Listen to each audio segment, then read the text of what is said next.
একটা ছেলেকে বলতে বলেন এখানে আইসা দাঁড়াই আব্বা, তোমরা একটা ছেলে আইসা বলো যে ব্রাজিল আর্জেন্টিনার খেলোয়াড়ের সাথে আমাদের ধর্মীয় সম্পর্ক কি?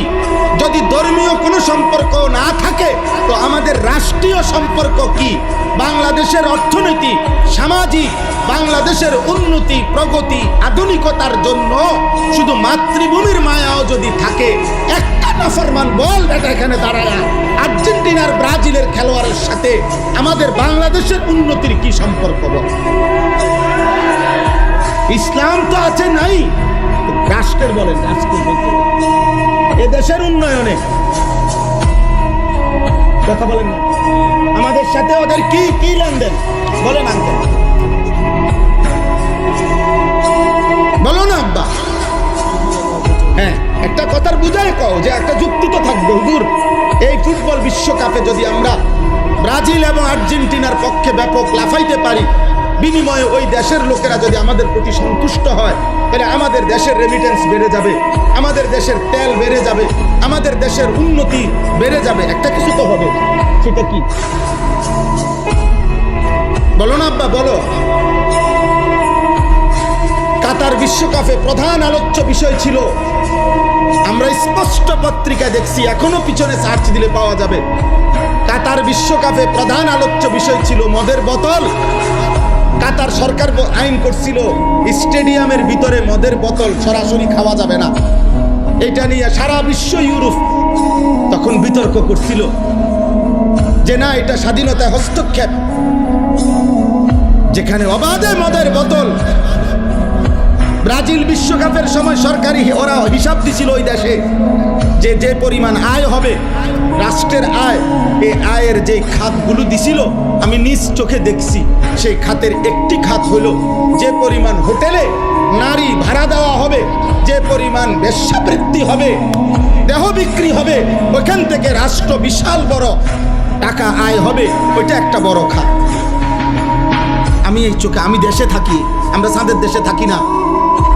আমি জেনারেল লাইনে পড়ালেখা করা ছেলে, আমি কুমিল্লা ভিক্টোরিয়া কলেজ থেকে মাস্টার্স পাস করছি, সরকারি কওমি 2 লাইনে মাদ্রাসার থেকে পড়ালেখা শেষ করছি, আলহামদুলিল্লাহ। এজন্য বলছি দোস্ত, পৃথিবীর খোঁজ খবর আমরাও রাখি, ইউরোপের প্রতিটা পদক্ষেপ আমরাও খবর রাখি। বলো না, তোমরা ইনসাফের সাথে বলো, একটা ছেলে, এই একটি ফুটবল বিশ্বকাপকে কেন্দ্র করে কি পরিমাণ জুয়ার খেলা হবে? এক এক খেলোয়াড়ের নামে, দলের নামে কত কোটি কোটি ডলার জুয়া হবে, বলেন বলেন। খেলা হলো ফুটবল, কিন্তু 3 দেশে 3টা উদ্বোধনী অনুষ্ঠান হবে, 3 দেশের সম্মিলিত আয়োজনে 3টা উদ্বোধনী অনুষ্ঠানের মধ্যে অসংখ্য নর্তকী নাচবে।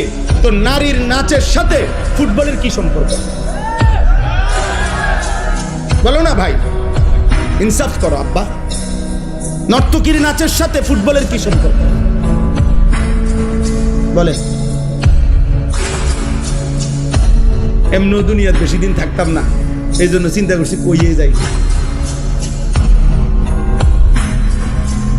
বুঝেন না? কে এর ষড়যন্ত্র করবো, কে হুমকি দিব, কে ধমকি দিব, যে যেটাই করবো কোনো অসুবিধা নাই। গুলি করুক আর গুম করুক, খুন করুক আর জখম করুক, যে যেখান থেকেই মেরে ফেলুক, শেষ পর্যন্ত আল্লাহর কাছে ফেরত পাঠাবে, ফেরত পাঠাবে না। আর ওই মালিক জুলুম করবে না, তিনি ইনসাফ করবেন। তিনি তো দেখছেন, তার জন্য বলছি কি,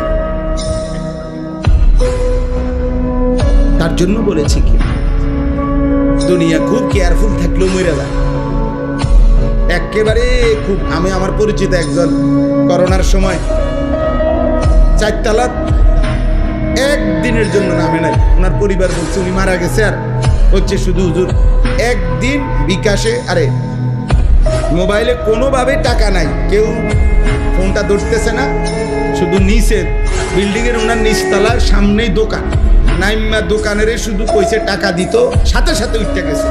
এই সময়ে করোনা ধরে গেছে, উনি মরে গেছে। সর্বোচ্চ সতর্ক অবস্থায় উনি মারা গেছে, অসতর্ক অবস্থায় কোটি কোটি মানুষ মরে নাই। বুঝেন নাই কথাটা?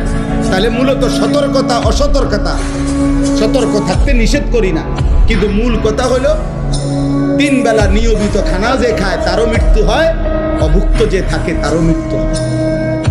মৃত্যু কারোই থামে না আমার ভাই বন্ধু। অতএব আলহামদুলিল্লাহ অনেক মেহনত আমার প্রিয় মাকসুদ ভাই লাকসামের, যে আমারে দাওয়াতটা দিছে, অনেকবার পেরেশানি করছে। এই মানুষটা দিন রাত নিজের এলাকায় কোথায় কোনখানে একটা মাহফিল, একটা আলেম ওলামা আনা যায়, ওনার সারাদিন এই ফিকির, সারাদিন আমার কতভাবে যে বুঝাইয়া আনছে যে হুজুর অনেক ভালোবাসা নিয়া এলাকার সর্বস্তরের জনগণ মিলে, নওজোয়ান ছেলেরা, বয়স্ক বাবা চাচারা সবাই আন্তরিকতা নিয়ে এই মাহফিলটা সাজাইছে। খতিব সাহেব, ইমাম সাহেব উনিও বললেন মাশাআল্লাহ, আমি আপনাদের সবাইকে মোবারকবাদ জানাই, আপনাদের সকলের ভালোবাসা, আন্তরিকতা।